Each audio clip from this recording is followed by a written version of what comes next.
Stop Pak Jokowi, Republik Indonesia ketiban durian runtuh sampai 360 triliun rupiah.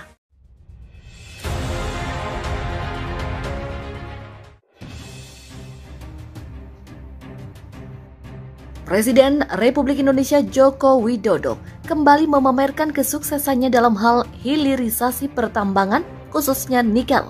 Pasca izin ekspor biji nikel di stop, RI ketiban durian runtuh hingga mencapai 360 triliun rupiah melalui hilirisasi nikel menjadi barang bernilai tambah. Presiden Jokowi menyatakan bahwa sebelum ekspor biji nikel dilarang ekspor, pendapatan negara yang didapat dari sektor nikel ini hanya mencapai 15 triliun rupiah. Dan ini sekarang sudah melompat di angka 360 triliun rupiah. Dan itu baru satu komoditi, satu barang saja. Demikian jelas Presiden Jokowi dalam BNI Investor Daily Summit. Oleh karena itu, untuk mengulang kesuksesan pelarangan ekspor nikel, kelak Presiden Jokowi juga akan melarang kegiatan ekspor timah, boksit, hingga tembaga. Sebelumnya Presiden Jokowi menyebutkan bahwa dalam hal pelarangan ekspor nikel itu, Indonesia digugat oleh Organisasi Perdagangan Dunia atau World Trade Organization WTO.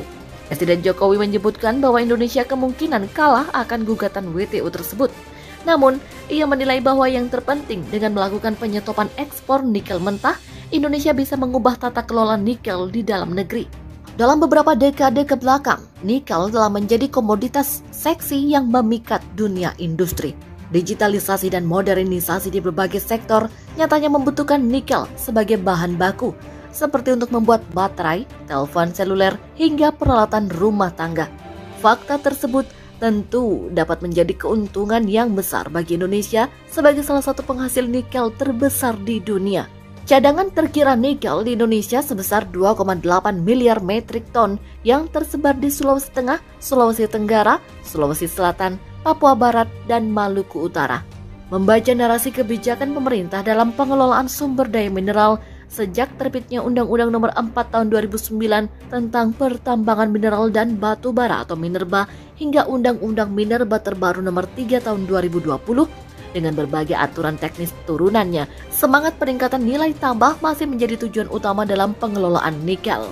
Optimalisasi kegiatan ini tercermin dalam kebijakan hilirisasi yang terus didorong dari tahun ke tahun. Melalui hilirisasi, pemerintah berharap pelaku industri tidak lagi mengekspor biji nikel dalam bentuk mentah, melainkan sudah diolah baik dalam bentuk jadi maupun setengah jadi.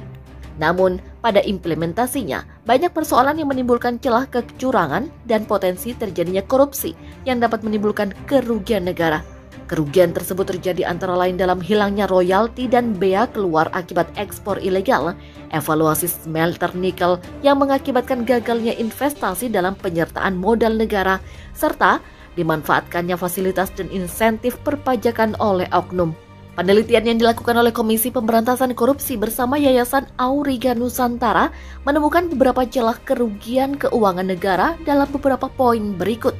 Pertama, kerugian keuangan negara akibat kehilangan royalti dan bea keluar dari ekspor ilegal biji nikel. Semenjak pemerintah menetapkan kebijakan hilirisasi, terdapat beberapa kali perubahan regulasi yang dilakukan untuk mendorong percepatan industri pembangunan dan pemurnian nikel. Namun pada prakteknya, perubahan ini justru cenderung inkonsisten dari apa yang sudah diatur oleh undang-undang. Perubahan peraturan yang mengatur proses bisnis industri nikel membuat kondisi pasar domestik juga berubah. Akibatnya, timbul potensi pelanggaran aturan yang dilakukan oleh para pelaku usaha.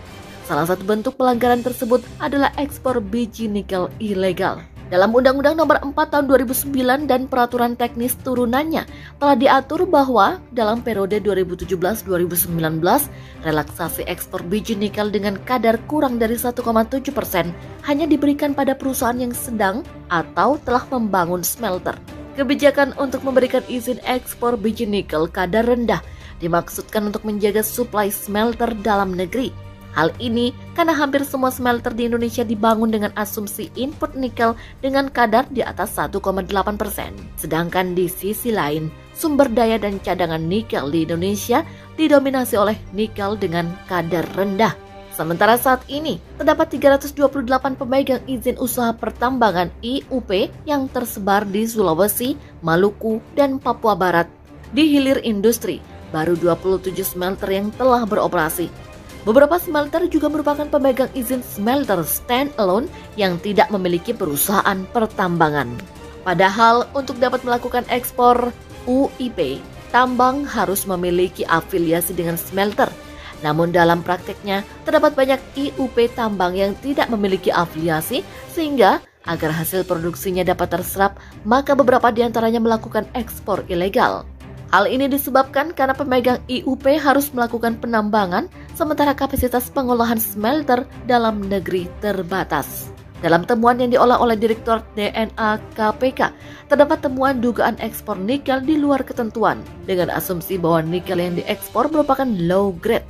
Terdapat selisih atau kelebihan ekspor pada 2017 dan 2019 dengan nilai total 358.000 WMT. Sehingga dimungkinkan tidak hanya nikel kadar rendah, namun terdapat nikel kadar tinggi yang diekspor pada periode relaksasi 2017-2019.